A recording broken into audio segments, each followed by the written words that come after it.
What's up guys, welcome to Bike Matters. We're here at the studio and we've got a really good bike in today. So let's go and review it.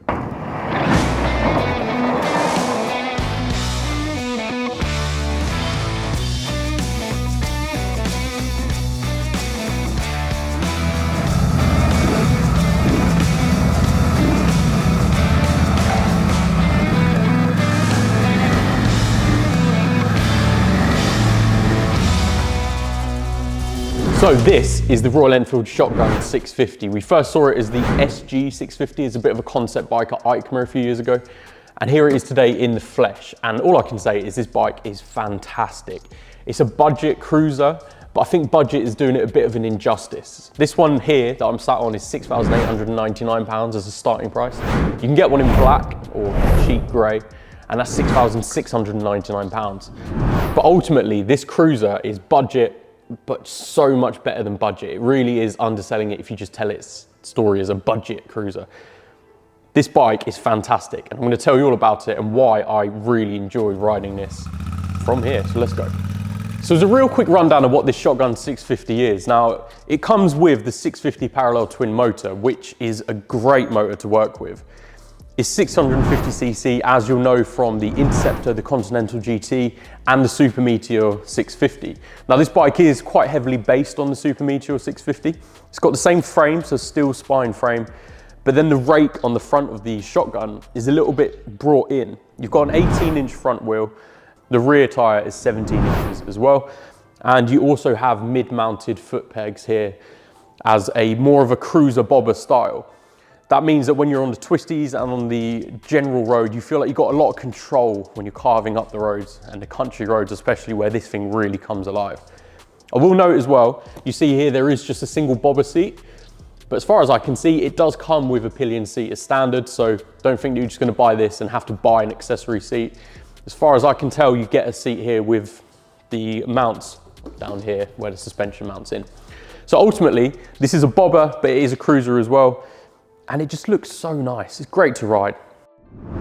So let's talk about the motor in a little bit more detail. Of course, this is a well-loved 650cc parallel twin. And we already know that this is a well-loved motor. Now, the second day that I picked this bike up, I took it on a long ride. Now, I'm talking around about 200 miles worth of riding. Instantly, I was on the highway and the motorway miles, so just cruising along, doing what this bike should be very good at. And it was so happy just to sit at 70 miles an hour and just cruise along all day. It was a long day in the saddle, and I did then spend some time on the countryside and doing a little bit more aggressive riding, shall we say. And I was really surprised at how this motor felt so versatile to be able to do the motorway miles and sit there consuming effectively little to no fuel. And it was so smooth and comfortable to ride. The 795mm seat was comfortable all day, and this motor just felt like it had torque and power everywhere. No matter whether you're in, say, second, third gear or all the way up into sixth gear, it just felt like the torque was there at all times. It's got 52.5-ish Newton meters of torque and around 46.6 brake horsepower or something like that.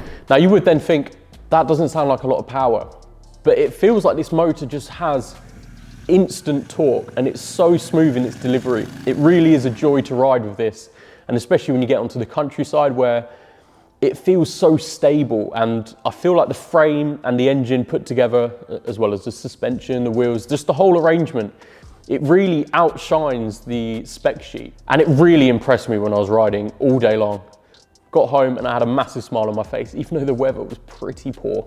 So let's talk about the handling characteristics a little bit more detail. Of course, up front, you've got the Showa separate function big piston forks, 120mm of travel up front.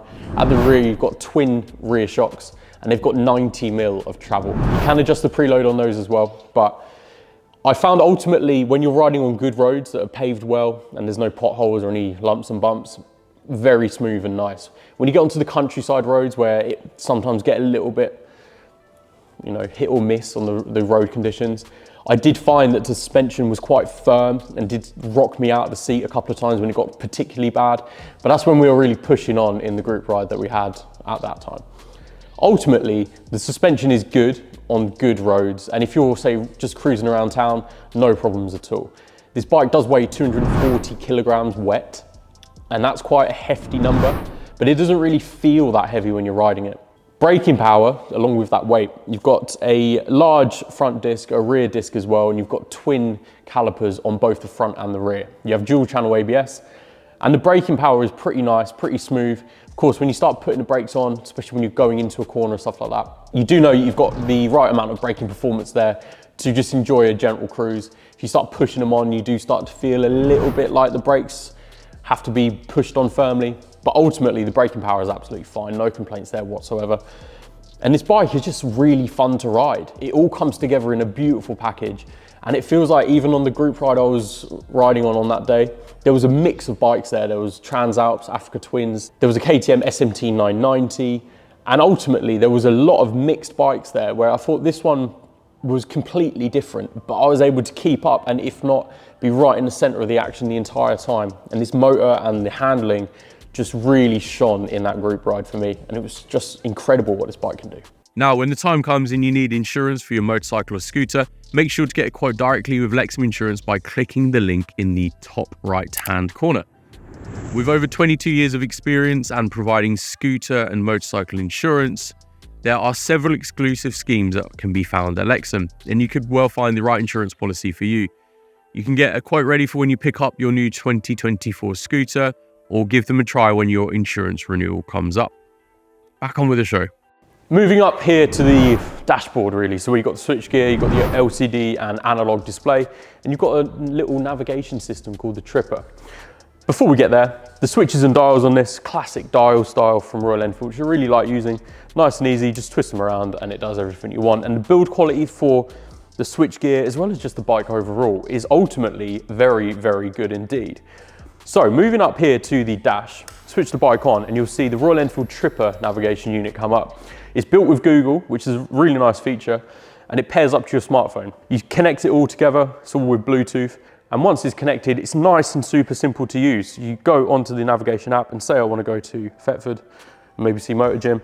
We can get directions there, start navigation, and instantly you're away. When I first rode with it, I didn't have the intercom connected to my helmet, so I was just using purely the display. And you sort of feel like you're missing quite a bit of the navigation settings. So you get the basic fundamentals where you need to go, but it doesn't tell you road names and it doesn't tell you the full details like that. When you then got it paired up to your intercom, the directions will be read out loud to you in your intercom as well. So just as you would on any sat nav. Ultimately, the Tripper navigation unit is a really big selling point for me on bikes like this because it is analog and it is very classic, but then you've got the additional creature comfort, shall we say, of a sat nav to help you get to where you're going. We saw this on the Super Meteor 650 as well. The navigation unit from Royal Enfield ultimately is really good and really easy to use. So moving to the dash, very analog. There's no rev counter. You do have a gear indicator. You've got your fuel, your time, and your odometer, so trip 1, trip 2 sort of thing. And you have an information button here where you can press through to get different information. Other than that, it's very basic. You've got indicator lights and you've got a neutral light here with the dedicated lights, but other than that, that's all you need. And ultimately, very easy to look at and use. Quick mention on the mirrors as well. Now, these are the stock mirrors. You can get bar end mirrors as an accessory option. I found that they just never really got into the right place for me. When I was riding on the bike for the first time, I felt like a lot of my shoulder took up like maybe 50 to 75% of the mirror. So I'd always have to move my head to look through the mirror. I think if you were to get the bar end ones, they look nicer and they probably will function a little bit better as well. And when the vibes get heavy and when you're riding quite high into the revs, because of course you don't know how many revs you've got, you do feel like the vibrations are seen through the mirror as well as through the seat a little bit as well. But then you just flick up gear and when you're cruising at a nice, say, potentially 3,000 to 4,000 revs, it's just nice and smooth and there's no vibrations in the mirror or the seat whatsoever. Quick last note as well on the fuel tank, it's 13.8 litres. Now we've done around about 250 miles so far. Still got a couple of bits of riding that I want to do with this bike.